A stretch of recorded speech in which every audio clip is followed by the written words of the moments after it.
want to reference a Bloomberg article that I came across actually today, July 22nd. The headline of that article said, "Decentralized finance versus traditional finance. Key differences" is what they talked about. And they asked the question in the headline, is DeFi entirely new or taking the best from traditional finance and improving on it?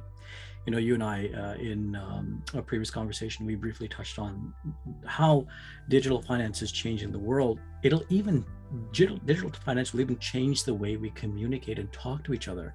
You know, going back 50 years ago, 20 years ago, there was no term like DeFi, which is DIFI or DEFI. And you and I had talked about whether it means digital finance or decentralized finance, and folks are going to start talking about this. I mean, my son is already talking and using this language that's relatively new. I think the digital finance term was coined back in 2018 or so, based on some of the research we've done in preparation for this conversation.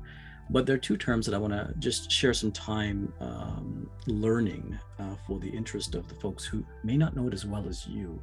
The two terms are, we just talked about them, digital finance and decentralized finance. So DeFi, DEFI, stands for decentralized finance. I'd love to welcome you, Julie, just to take a moment to describe in your words, the way you see it as CEO of BankWyse, what you see decentralized finance to be. So decentralized finance, the concept really is that there is no one entity or individual, whether that's an